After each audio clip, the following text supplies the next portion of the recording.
carry on and plan the sequel, because let's face it, baby, these days, you gotta have a sequel.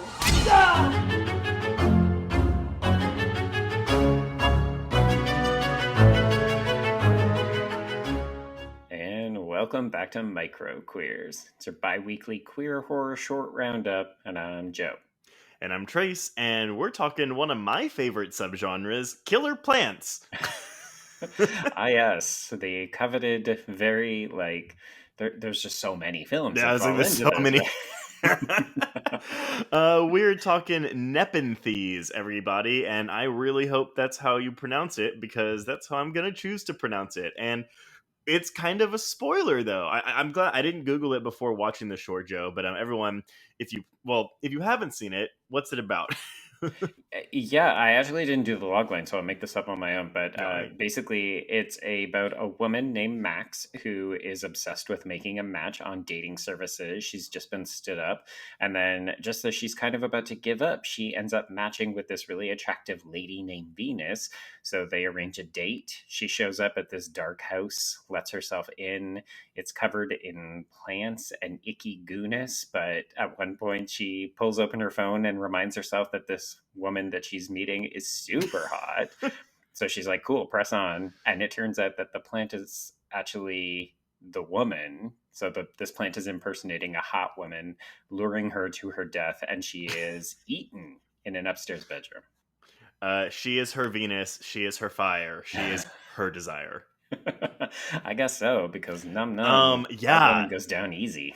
Okay, I mean, I'm jumping to the very end of this, but that we see the vines actually like keypad on the phone. Clickety I clacking, was yeah. very cute, but the whole time I was okay. Like, when we talk about things like this, it's like, well, she's making a really lot of dumb decisions. Like, I don't know about you, but like when in the past when I've done app hookups, it's never like I don't do the just come inside, the door's open. No. No, absolutely not.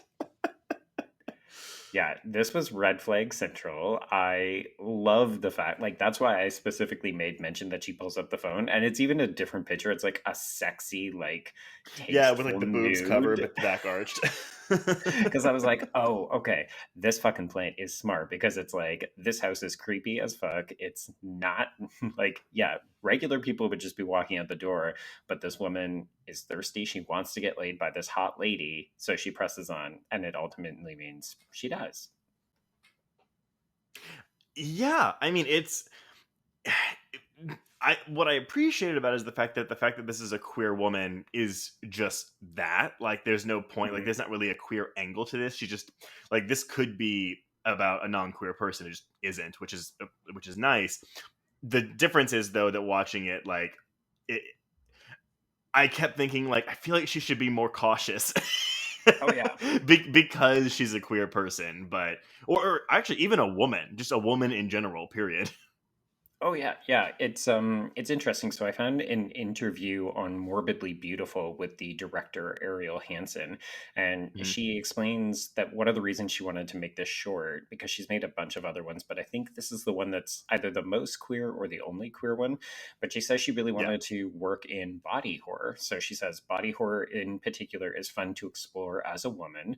Our bodies have been picked apart, mystified, and objectified for so many years. It's quite cathartic to show a female body opened up or turned inside out as if it's not her own, which I think many women have already been made to feel.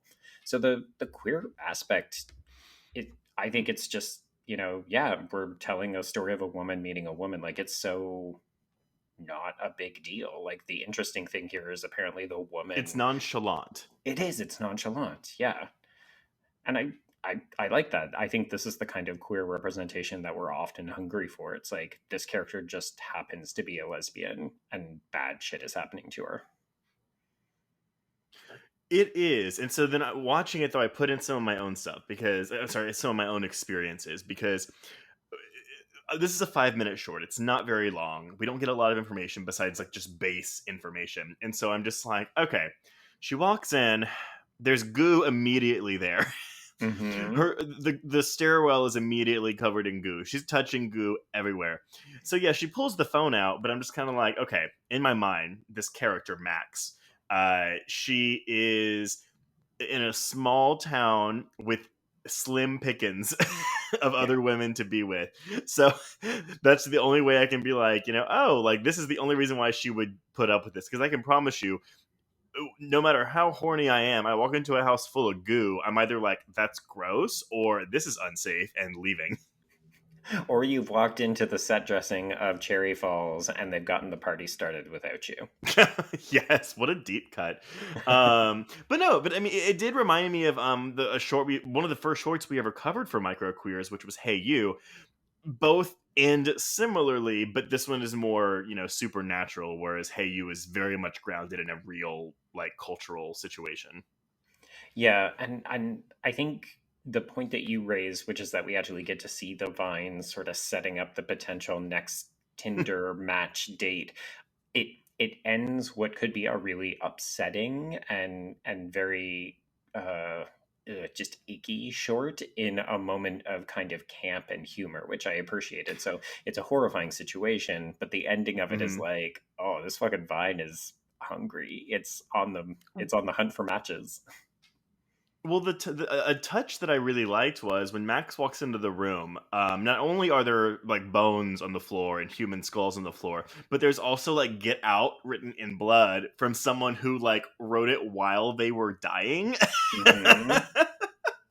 Yeah, I love the set design of this because it's actually quite simple. But even when you walk in, you can see that there's a ton of this vine just in the upper right hand corner or left hand corner of the frame. Yeah. So like she walks in and it's like this vine is everywhere in this house. Like I'm not sure even if she had wanted to leave, if she would have been able to. Yeah, I mean, okay. So let's pretend like then we're going into our feature film territory here, because we actually have covered a film on our main feed that is very much like this short, or I guess vice Hmm. versa, because this Yeah. came after. But what film is that, Joe? Yes, so that would of course be Carter Smith's The Ruins, based on Scott Smith's book of the same name, and it's kind of fun, right? Because this gives us a little taste of what that plant would look like if it was actually not in the Mexico, like isolated in Mexico. It's like, what if this was in like a Yes. fucking house next to you?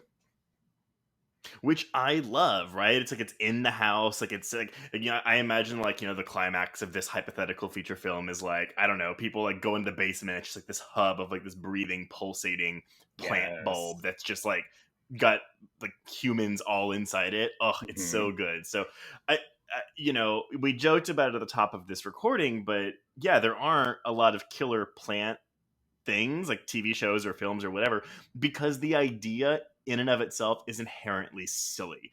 Um, Yeah. Yeah, we discuss, you end up with like Little Shop of Horrors, right? Where it's like it's camp, it's musical, it's, this giant plant climbing the Empire State Building.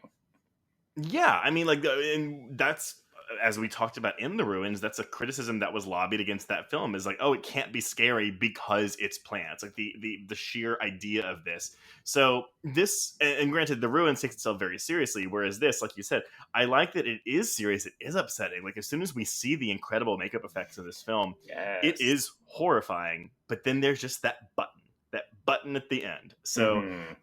I think it would be cool to see a feature length version of this that balanced that horror and I don't even want to say comedy, but like maybe darkly, like yeah, like Yeah. just like Like a just dark sprinkle bent it to it. in a little bit, right? Yeah, Um, exactly. yeah, so I would definitely want to see, like, I love the idea of the ruins in the city In and the suburbs. in the suburbs, yeah. So I love this idea. I would definitely watch a feature length version of this, and I think you could do it in the vein of like arachnophobia, where uh, you like Yeah. who's paying the bills on this house? So like I'm Hmm. imagining that it needs water to survive, but like the water gets turned off because it hasn't been paying the bills. So then like people come to like check on the meter or something, and it's just like eating people as they come into the house. So is it from the POV of the plant then? Is the plant our anti-hero of sorts? It's no, Yes. it Well, here's the thing too. So will we keep it queer? Like, will we keep a protagonist of the film queer? Yeah, I think it'd be fun to see like just random people getting murdered in this house, but it's all building up to like queer women or like queer people are disappearing around the city, and it's like the plant is picking on queer people because we are more vulnerable and less likely to be noticed if we go missing. See, I was going the opposite direction. I was thinking, Okay. cool, a queer person moves into this house, befriends the plant, but it's in the Bible Belt. And so they start picking off all like the really religious people that persecute them. Okay, I would also watch that version 100%. Yes. So Two now very we different films though. Like the tones would be totally different. right, and now we need listeners to tell us which of these two films would you rather watch: the arachnophobia, darkly comedic one, or the reverse, I guess, Revenge-ish. yeah, like the queer revenge film in the Bible Belt. I love it. Or both. Or both. No, make them pick. Yeah, no, I'm down for either one of these. But yeah, so everyone let us know what you think. And until our next micro queers, we can cross out Nepenthes. I'm like, You're like, I'm gonna get this did I right. say it Okay. right? Yeah, yeah. Yes, and cross out micro queers.